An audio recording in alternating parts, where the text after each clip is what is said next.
నరసింహస్వామి యొక్క లీల గురించి చెప్పాలంటే మొట్టమొదటిగా ఏం జరిగిందంటే ఫస్ట్ ఎస్ హిరణ్యకశిపుడు అనేటువంటి ఒక రాక్షసుడు ఉండేవాడు. ఆ రాక్షసుడు ఏమనుకునేవాడంటే హిరణ్య అంటే ఏంటంటే బంగారము, కశిపు అంటే పానుపు. బంగారము పానుపు అంటే భౌతికమైనటువంటి భౌతికవాది అనమాట. అంటే బంగారం పట్ల చాలా ఆసక్తి, ఇంకా పడుకోవాలి అనేటువంటి ఒక నిద్ర లేకపోతే కామము అనేటువంటి ఒక ఆలోచన ఉన్నటువంటి రాక్షసుడు. అంటే ఎవరికైతే కనుక ఈ రెండు కోరికలు ఉంటాయో వాళ్ళని ఏమంటారంటే అసురులు, రాక్షసులు. అలాంటి రాక్షసులలో అగ్రగణ్యుడు హిరణ్యకశిపుడు. ఆ రాక్షసుడు ఆయన ఏమనుకున్నాడంటే ఈ ప్రపంచాన్ని అంతా కూడా ఏలాలి అనేటువంటి కోరిక. అంటే ప్రతి మనిషిలో కూడా ఉండేటువంటి ఇది ఒక ఆసురికమైనటువంటి లక్షణం అనమాట. మనం ప్రపంచాన్ని అంతా కూడా జయించి నేనే సర్వేశ్వరుణ్ణి అవ్వాలి, నన్నే అందరూ పూజించాలి, నేను చాలా గొప్పవాణ్ణి అనేటువంటి కోరిక ఏదైతే ఉందో అది భౌతికమైనటువంటి కోరిక, అది ఆసురికమైనటువంటి కోరిక హిరణ్యకశిపుడిలో చాలా ఉండిందనమాట. అప్పుడు ఏం జరిగిందంటే మందర పర్వతంలో ఆయన ఒక రోజు నాడు తపస్సు చేయడానికి వెళ్ళాడు. మందర పర్వతంలో తపస్సు, ఘోరమైనటువంటి తపస్సు చేశాడు. ఆయన ఎట్లాంటి తపస్సు చేశాడంటే 60,000 సంవత్సరాలు ఎంతో తపస్సు చేశాడు. మరి ఎవరికి తపస్సు చేశాడు? బ్రహ్మదేవుడి కోసం తపస్సు చేశాడు. ఎందుకంటే అసురులు ఏంటంటే విష్ణుమూర్తిని పూజించరు, వాళ్ళు విష్ణుమూర్తిని ద్వేషిస్తారు. అలాగే విష్ణుమూర్తి కూడా త్వరగా ఆయన ఏంటంటే వరాలను ఇవ్వడు, అది కోరినంత వెంటనే వాళ్ళు వరాలు ఇవ్వరు అన్నమాట. విష్ణుమూర్తి కూడా చాలా ఆలోచించి అవసరమైతేనే, భక్తికి పనికొస్తేనే వరాన్ని ఇస్తాడు. అది మనకి కరెక్ట్ కాదు అంటే స్వామి మనకి ఇవ్వడు, మనం ఎంత అడిగినా ఇవ్వడు. ఎలాగైతే ఇప్పుడు తల్లిదండ్రులు పిల్లలకి వాళ్ళు అడిగినంత మాత్రాన్ని ఇచ్చేయరు, వాళ్ళకి కనుక అది కరెక్ట్ కాకపోతే వాళ్ళు ఇవ్వరు అంతే, ఎంత అడిగినా. అలాగా స్వామి ఇవ్వడు అనమాట. కాబట్టి రాక్షసులందరూ ఏం చేస్తారు?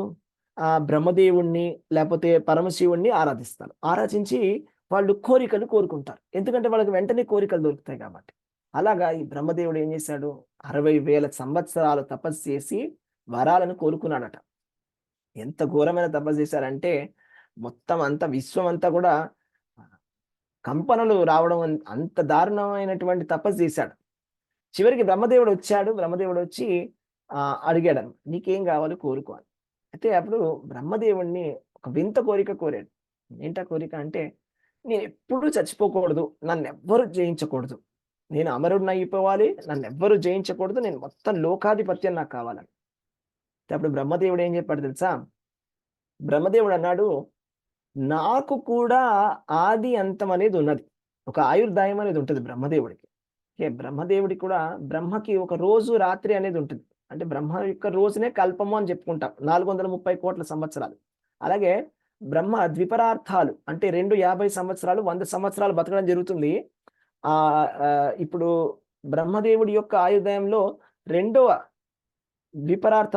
యొక్క పరార్థం అంటే 50 years దాటిపోయింది అనమాట ఇప్పుడు బ్రహ్మదేవుడి యొక్క ఆయువు. సో ఆయనకు కూడా ఆది అంతం అనేది ఉంటుంది. కాబట్టి ఆయన అంటాడు, నేనే అమరుణ్ణి కాదు, నేనే నీకు ఈ విధంగా అమరత్వాన్ని ఇవ్వగలను అని. సరే, అయితే అప్పుడు నాకు కొన్ని స్పెషల్ కండిషన్స్ ఉన్నాయి, ఆ విధమైనటువంటి కండిషన్స్ తోటి నాకు వరాన్ని ఇవ్వమని చెప్తాడు. అంటే నేను ఇంటి లోపల కూడా చావకూడదు, ఇంటి బయట కూడా చావకూడదు, మనుషుల చేత కానీ పశువుల చేత కానీ చావకూడదు, రాత్రిపూట కానీ పగలైనా నేను చావకూడదు, నేను దేవతల చేత కానీ మనుషుల చేత కానీ నా చావు ఉండకూడదు, నన్ను శస్త్రాల చేత కానీ లేకపోతే మనుషుల చేత కానీ పశువుల చేత కానీ నన్ను సంహరించకూడదు ఎవరు కూడా, నేను ఆకాశంలో చావకూడదు, నేల మీద కూడా చావకూడదు, అటువంటి చాలా వింత కండిషన్స్ చెప్తాడు. సో ఇదేంటంటే భౌతికంగా మనం కూడా మన జీవితంలో కృష్ణుడికి చాలా వింత వింత కండిషన్స్ అని చెప్తూ ఉంటాం అనమాట. ఇలా కావాలి, అలా కావాలి, ఇలా ఉండాలి, అలా ఉండాలి అని. కానీ మనం ఒక విషయాన్ని గుర్తుపెట్టుకోవాలి, ఈ భౌతిక ప్రపంచం అనేది భగవంతుడి యొక్క ఆధ్వర్యంలో ఉంది. మనం కోరుకున్నంత మాత్రాన మన వింత కోరికలు తీరవు.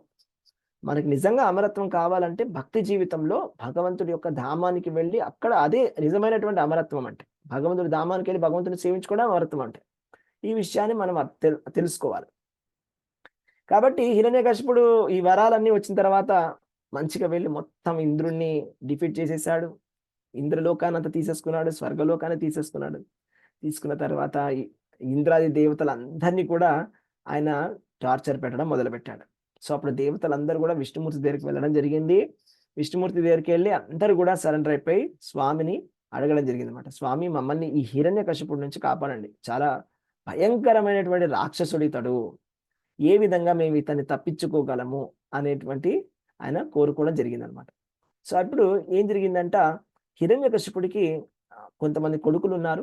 అందులో ముఖ్యంగా ఆయనకున్నటువంటి పెద్ద కొడుకు ఆయన ఎవరు అంటే ప్రహ్లాద మహారాజు. ప్రహ్లాదుడు చాలా చాలా చాలా గొప్ప భక్తుడు. ఆయన ఒక రాక్షసుడికి పుట్టినా కూడా ఆయన చాలా గొప్ప భక్తుడు. అది చాలా గొప్ప విషయం ఇది. ఎలాగంటే ఇప్పుడు ఇప్పుడు బురదలో మనకి తామర పువ్వు వస్తుంది. బురదలో కూడా తామర పువ్వు రావచ్చు. తామర పువ్వు చాలా అందంగా ఉంటుంది. కానీ అది ఉన్నది బురద. అదేవిధంగా అసురులలో కూడా రాక్షసులున్నా కూడా రాక్షసుకులలో పుట్టాడు ప్రహ్లాదుడు. కానీ ప్రహ్లాదుడు రాక్షసుడు కాడు. దైవీ లక్షణాలు కలిగినటువంటి వాడు అండ్ పరమ భక్తుడు. ఆయనలో ఎన్నో సద్గుణాలు, మంచి మంచి గుణాలన్నీ కూడా ఉన్నాయన్నమాట. ఆ గుణాలన్నీ కూడా భాగవతంలో చెప్పడం జరిగింది. ఆయనకి ఎటువంటి భౌతికమైనటువంటి ఇచ్చలు లేవు. నాకు ఇది కావాలి, అది కావాలి అని. ఇంకా ఆయన ఎప్పుడు కూడా అసూయ పడేవాడు కాదు. వేరే వాళ్ళని చూసి అసూయ పడాడు. అలాగే ఆయనకి చాలా కరుణ అనేది అందరి పట్ల ఉండేది. పెద్దవాళ్ళని చాలా మంచిగా గౌరవించేవాడు. ఎప్పుడు కూడా డంభం అనేది ఆయనలో లేదు. అంటే పొగరు, నేను చాలా గొప్పవాడిని, నన్ను అందరు పొగడండి అనేటువంటి హ్యాబిట్ ఆయనలో లేదు. ఇంకా ఆయనకి సమానులైనటువంటి వాళ్ళతోటి ఆయన ఆల్మోస్ట్ ఆయన అన్నయ్యలాగా లేకపోతే తమ్ముళ్ళలాగా చాలా జాగ్రత్తగా చూసుకుంటాడు అనమాట. అదే దీనులైనటువంటి వాళ్ళ దగ్గర తండ్రిలాగా చూసుకుంటాడు. ఎవరైతే దీనులు ఉంటారో వాళ్ళని తండ్రిలాగా చూసుకుంటాడు. సమానులైన వాళ్ళతోటి ఫ్రెండ్షిప్ చేసుకుంటాడు. వాళ్ళని అన్న తమ్ముళ్ళలాగా చూసుకుంటాడు అనమాట. ఇంకా పెద్దవాళ్ళకి దాసుడు లాగా ఉంటాడు. ఇవన్నీ కూడా దైవీ లక్షణాలు అనమాట. ఈ దైవీ లక్షణాలన్నీ ఎవరిలో వస్తాయంటే మనం ఎప్పుడైతే గనక భక్తి చేస్తామో, కృష్ణ భక్తి చేసినప్పుడు మనలో ఈ దైవీ గుణాలు అనేవి వస్తాయన్నమాట. 26 గుణాలు ఉంటాయన్నమాట. ఇవన్నీ కూడా దైవీ లక్షణాలు. లక్షణాలన్నీ రావాలంటే మనం అర్జునుడిలో చూడవచ్చు, అందరూ భక్తులలో చూడవచ్చు ఈ లక్షణాలన్నీ కూడా. సో ప్రహ్లాదులో ఈ అద్భుతమైనటువంటి లక్షణాలన్నీ కూడా ఉన్నాయన్నమాట. సో ఈ ప్రహ్లాద్ మహారాజు తర్వాత ఏం జరిగింది, ఆయన ఏ విధంగా భక్తి చేసేవాడు, ఆయన చాలా గొప్ప భక్తుడు. ఆ భక్తి చేయడం వల్ల వాళ్ళ తండ్రి గారు ఏ విధంగా విరోధించేవారు, తర్వాత ఏం జరిగింది అనేటువంటి కథని మనం రేపటి క్లాస్లో విందాం. ఓకే, హరే కృష్ణ. సో ధన్యవాదాలు. మనం నెక్స్ట్ ప్రోగ్రాంలోకి చూద్దాము. నెక్స్ట్ ఏం చేయాలి.